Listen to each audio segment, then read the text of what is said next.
خواب میں ایک سوال اور کرتا ہے، کہتا ہے کہ عبداللہ آپ کے ایک پڑوسی تھے حداد لوہار جن وسی گئی تھا، تو وہ تمہارا پڑوسی تھا لوہار، وہ بھی مر گیا ہے، تو خواب دیکھنے والا خواب ہی میں ان سے پوچھتا ہے کہ وہ لوہار کا کی بنیا، وہ بھی بخشیا گیا کہ نہیں بخشیا گیا؟ تو عبداللہ ابن مبارک رحمۃ اللہ علیہ جواب میں فرماتے ہیں کہ اس کا کیا پوچھتے ہو، اللہ تعالیٰ نے اس کو ہمارے سے بھی پوچھا، مقام عطا فرمایا۔ یہ خواب دیکھنے والا جب صبح اٹھا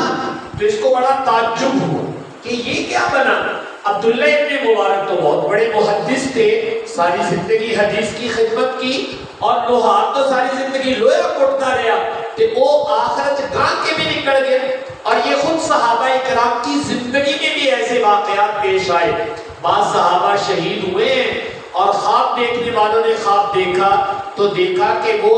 دوسرے لوگ ان سے پہلے جنت میں چلے گئے۔ رسول پاک صلی اللہ علیہ وسلم سے عرض کیا تو آپ نے فرمایا کہ جو بعد میں فوت ہوا ہے اس کی اتنی نمازیں، اتنے روزے، اتنے نیک اعمال نہیں دیکھتے، اس کی وجہ سے وہ شہید سے بھی پہلے چلا گیا۔ یہ عمل کی بدولت کبھی ہو جاتا ہے۔ یہ خواب دیکھنے والے صبح نماز کے بعد اس لوہار کے گھر چلے اور جا کر اس کی بیگم سے، اس کے گھر والوں سے پوچھا کہ اپنے شوہر کا کوئی خاص نیک عمل بتاؤ۔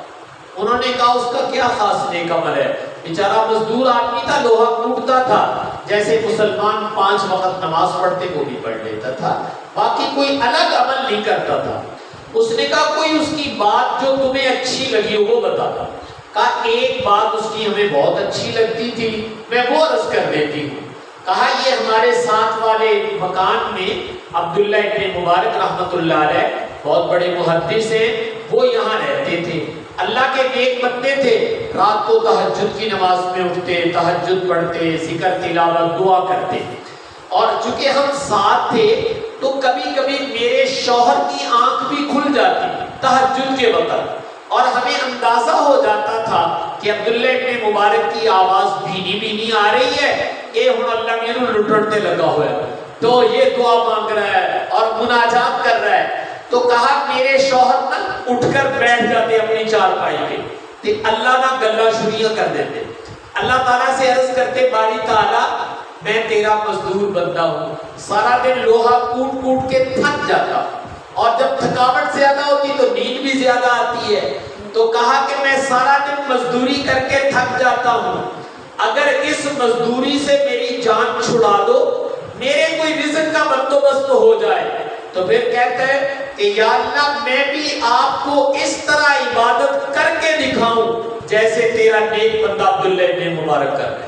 کاٹا سی بھی نہ کریے، اور کی کریے اسی تھکے ٹوٹے بہت ہاں ساڈے کو اٹھ نہیں ہوتا، لیکن اگر اس مزدوری سے جان چھوٹ جائے، کوئی اور آسان ذریعہ رزق کا مل جائے تو ہم آپ کو ایسے ہی کر کے دکھائیں جیسے عبداللہ ابن مبارک کرتا ہے، کاٹنا کریے ایسے نہیں۔ یہ اللہ تعالیٰ سے بات کرتے تو میں بھی سنتی ہوتی تھی، مجھے بہت اچھے لگتے تھے کہ بھئی اللہ میاں نے ٹیڑھیاں گلاں کرن دے ہیں، اور پھر اس کے بعد پھر چارپائی میں لیٹتے اور سو جاتے، صبح فجر کی نماز میں اٹھتے فجر پڑھتے جیسے مسلمان عام پڑھتے ہیں۔ تو خواب دیکھنے والے نے کہا کہ عبداللہ ابن مبارک عبادات کر کے بھی وہاں نہیں پہنچ پائے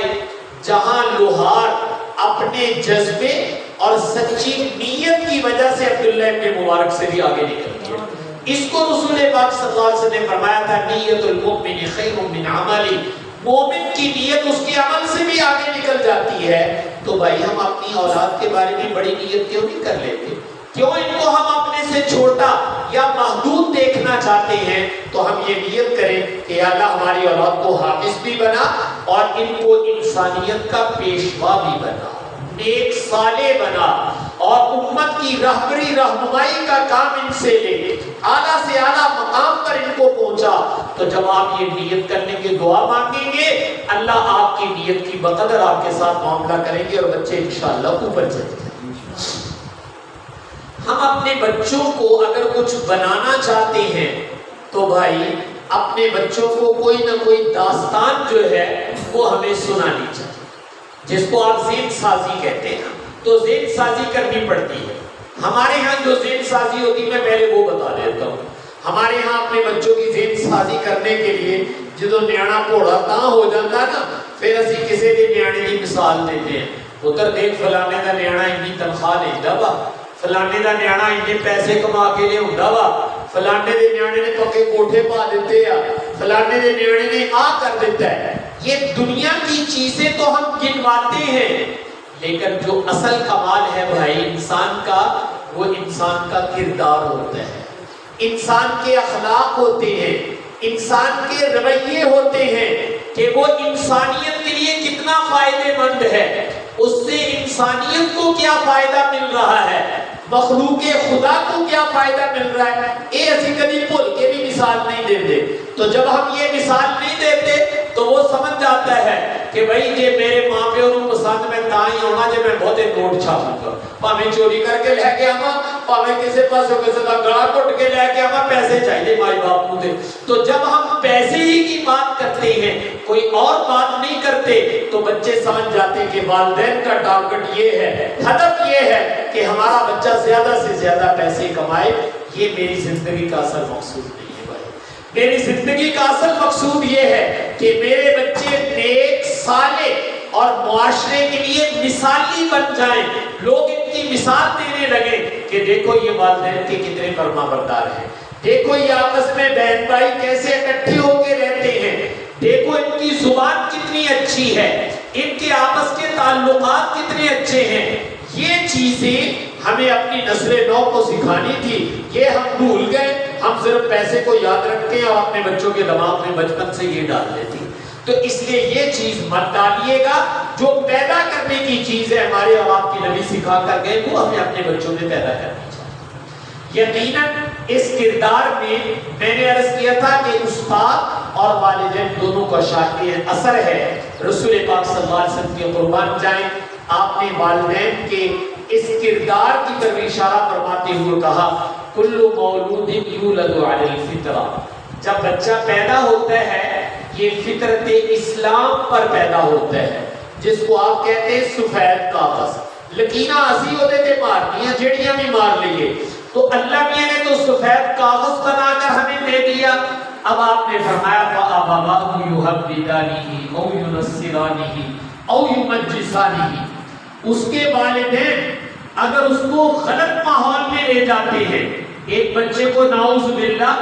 عیسائیت کے ماحول میں لے جاؤ، یہودیت کے ماحول میں لے جاؤ، آگ کی پوجا کرنے والوں کے ماحول میں لے جاؤ، تو بچے آہستہ آہستہ کیا ہو جائیں گے؟ اسی رنگ میں رنگے جائیں گے۔ تو فرمایا یہ والدین ہوتے ہیں جو اپنی اولاد پر غلط رنگ چڑھنے کا ذریعہ بن جاتے ہیں۔ تو اس لیے والدین جیسا ماحول مہیا کریں گے اولاد اسی طریقے سے بنتی چلی جائے گی۔ تو بھائی ہم اپنی اولاد کو اچھا ماحول مہیا کریں، خود ساتھ لے کے آئیں، کسی نیک انسان کی صحبت میں لے جائیں، اچھے انسان کے پاس، کوئی پڑھا لکھا دیانتدار اپنے کام کو اچھے طریقے سے سر انجام دینے والا، ضروری ہے کوئی مولوی صاحب ہو، کسی بھی شعبے سے ہو، میں نے کہا اچھا انسان ہونا چاہیے بس۔ اگر وہ اچھا ہے اپنی فیلڈ میں، آپ اس کے پاس اپنے بچے کو لے جائیں، آپ کے بچے پر انشاءاللہ اچھائی کا رنگ چڑھ جائے گا۔ لیکن بھائی اگر میرے اور آپ کے پاس اتنا وقت نہیں ہے کہ ہم اپنے بچوں کو ایسی جگہ لے جائیں، تو پھر میری اور آپ کی زیادتی ہے کہ ہم صرف اپنے بچوں کی 2 روٹی کا انتظام تو کر رہے ہیں، لیکن بچے کو اچھا بنانے کا انتظام نہیں کر رہے۔ تو 2 روٹی تو بھائی جانور بھی اپنے بچے کو کھلا دیتا ہے، اس لیے یہ کوئی کمال کی بات نہیں ہے۔ سن رکھا ہے خلیفہ ہارون الرشید، یہ بنو عباس کے بہت بڑے خلیفہ ہوتے ہیں، اور اس وقت کے جو بادشاہ ہوتے تھے نا، ان کو بھی اپنے بچوں کی تعلیم و تربیت کا فکر ہوتا تھا کہ یار یہ بچے اچھے بننے چاہیے۔ تو ہارون الرشید اپنے بچوں کو لے کر ان کے زمانے کے ایک بہت بڑے استاد گزرے ہیں امام اسماعیل رحمہ اللہ تعالی، ان کی خدمت میں لے کے آئے اور آ کر عرض کیا کہ حضرت یہ میرے شہزادے ہیں، یہ آپ کے پاس پڑھنے کے لیے آیا کریں گے، آپ ان کو تعلیم بھی دیں اور تربیت بھی کریں۔ تربیت کا تعلق انسان کے اخلاق کے ساتھ ہوتا ہے، تعلیم کا تعلق علم کے ساتھ ہوتا ہے، پڑھنے پڑھانے کے ساتھ۔ تو کہا یہ بچے آپ کی خدمت میں آئیں گے، آپ ان کو تعلیم و تربیت دیا کریں۔ کہا بہت اچھی بات ہے، بٹھاؤ یہاں مسلمانوں کے بچوں کے ساتھ، بادشاہ کے بچے بھی ادھر ہی آٹ کر پڑھیں گے۔ بھائی یہ وہ جگہ ہوتی ہے، ایک ہی صف میں کھڑے ہو گئے محمود و ایاس، نہ کوئی بندہ رہا نہ کوئی بندہ نواز، تو سب ایک ہی جگہ پڑھ رہے ہیں، تو بادشاہ کے بیٹے بھی ادھر، غریب کا بیٹا بھی ادھر بیٹھے پڑھ رہے ہیں۔ تو ایک دن خلیفہ ہارون الرشید یہ پتہ کرنے کے لیے کہ بھی میرے بچے پڑھ بھی رہے ہیں کہ نہیں پڑھ رہے، کس حال میں ہیں، تو دیکھنے کے لیے تشریف لے آئے۔ جب دیکھا تو اس زمانے میں یہ ٹوٹیاں تو نہیں ہوتی تھی، لوٹے سے وضو کرتے تھے، تو دیکھا کیا کہ امام اسماعیل رحمہ اللہ تعالی وضو فرما رہے، اور شہزادہ جو ہارون الرشید کا بیٹا ہے وہ لوٹا بھر کے لایا، استاد کو وضو کرا رہا ہے، اور استاد صاحب بیٹھے وضو کر رہے ہیں، بادشاہ ایک کنارے میں کھڑا دیکھ رہا ہے۔ جب استاد فارغ ہو گئے وضو کر کے، تشریف لے آئے اپنی درسگاہ میں، تو خلیفہ ہارون الرشید بھی آ گئے، آ کر سلام عرض کیا، کہا میں حاضر ہوا تھا کہ پوچھ لوں میرے بچے پڑھ رہے ہیں کہ نہیں پڑھ رہے، ان کی تعلیم و تربیت کی کیا حالت ہے؟ تو انہوں نے عرض کیا کہ دیکھو یہ آپ کا بیٹا ہے، شہزادہ ہے، ولی عہد کہتے ہیں اس کو، پیو کروں گا کہ انہیں تختے بیٹھنا، بادشاہ نہیں پڑھنا ہے، یہ ولی عہد ہے تمہارے، لیکن بھاگ بھاگ کر میرے لیے لوٹا بھر کے لاتے، وضو کرواتے ہیں، میں درویش آدمی ہوں، یہ میری خدمت بھی کرتے ہیں اور ماشاءاللہ پڑھ بھی لیں۔ تو خلیفہ ہارون الرشید نے اپنے دل کی ایک بات کہا حضرت اللہ تعالیٰ آپ کو جزائے خیر دے، آپ میرے بچوں کو پڑھا بھی رہے ہیں اور تربیت بھی کر رہے ہیں، میں بھی دیکھ رہا تھا کہ میرا بچہ لوٹا بھر کے لایا اور آپ کا وضو کرا رہا تھا، جب آپ پاؤں دھونے لگے تھے تو میں نے دیکھا کہ میرا بچہ پانی ڈالتا ہے اور آپ اپنے ہاتھ سے اپنے پاؤں کو دھو رہے تھے، میرا دل اس وقت یہ چاہتا تھا کہ آپ میرے بچے کو حکم دیتے کہ بیٹا ایک ہاتھ سے لوٹے سے پانی ڈالو اور دوسرے ہاتھ سے میرے پاؤں کو مل مل کے تم دھو، تو کہا اگر آپ میرے بچے سے اپنے پاؤں دھلواتے تو میرا دل بہت خوش ہوتا کہ آپ نے میرے بچے کی تربیت بہت اعلیٰ کی۔ تو اس لیے بھائی اس وقت کے تو بادشاہ بھی یہ سوچتے تھے، اور آج یہ سوچیں ہمارے اندر سے ختم ہو گئی ہے۔ میں آپ کو اس بات پہ مبارکباد دیتا ہوں کہ آپ کا جس استاد سے سابقہ پڑا ہے، کم از کم اس کے دل میں یہ سوچ ہے کہ مائی باپ کو بھی اکٹھا کری گئے، پھر مائی باپ کو بھی دسیدہ ہونا بھی کی کرنا چاہیے۔ میں آپ کو اس پر مبارکباد دیتا ہوں کہ یہ سوچ والے لوگ اگر آپ کو مل گئے، اللہ تعالیٰ کا عادت مبارکہ یہ ہے پہلے جس چیز کی سوچ آتی ہے اللہ اس کو وجود عطا فرماتا ہے، جس چیز کو ہم سوچتے نہیں ہیں اللہ تعالیٰ وہ چیز نہیں عطا کیا کرتے۔ اگر میری اور آپ کی سوچ یہ ہو گئی ہے کہ یا اللہ یہ نونہال یہ بچے اچھے کیسے بن جائیں، ہماری آنکھوں کی ٹھنڈک کیسے بن جائیں، امت کے پیشوا رہبر اور رہنما کیسے بن جائیں، اگر یہ سوچ ادھر آ گئی ہے تو یقین جانیے اللہ اس کو وجود عطا فرماتا ہے۔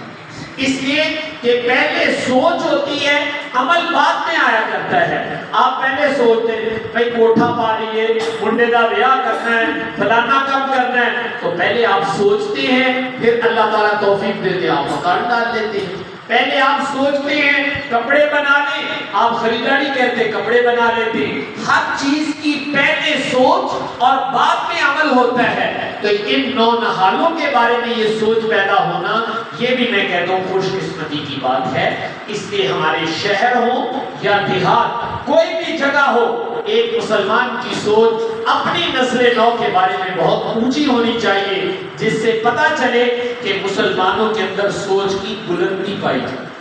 یہ ذہنی طور پر بڑی اونچی سوچ کے مالک ہوتے ہیں، اور یہ دین کی وجہ سے ہے بھائی، کوئی دنیا نہیں ہمیں بتا رہی ہے کہ مسلمانوں تو پتہ لگ کے ترقی کے میں کری دیا، پڑھی لکھی دا کے میں نہیں، یہ دنیا نہیں بتا رہی، ہم دنیا کو بتاتے ہیں۔ الحمدللہ آپ لوگ قرآن شریف پڑھتے ہیں، اقرأ بسم ربک الذی خلق، یہ قرآن شریف کی پہلی آیت ہے جو اللہ نے آسمان سے اتاری تھی۔ اس میں جو میسج اور پیغام ہے وہ نماز روزے کا نہیں ہے گا، اللہ میاں نے پہلا پیغام دیتا اقرأ، تعلیم، پڑھیے۔ پڑھنے کا حکم میرے مذہب میں سب سے پہلے دیا ہے، عبادات کا حکم بعد میں دیا ہے۔ تو اس لیے تعلیم کے ذریعے سے ذہنی بلندی پیدا ہوتی ہے، اور ہم چاہتے ہیں میرے اندر اور میری نسل کے اندر ذہنی بلندی ہونی چاہیے، اور جب یہ ذہنی بلندی ہوگی تو انشاءاللہ یہ بچے آپ کو بڑی بلندی پر پہنچ کے دکھائیں گے۔ اس لیے میں نے کہا تھا کہ بعض دفعہ ہم اپنی سوچ کے کم ہونے کی وجہ سے اپنے بچوں کو بہت نیچے لے جاتے ہیں، تو اس لیے بھائی سوچ پر کوئی پابندی کریے۔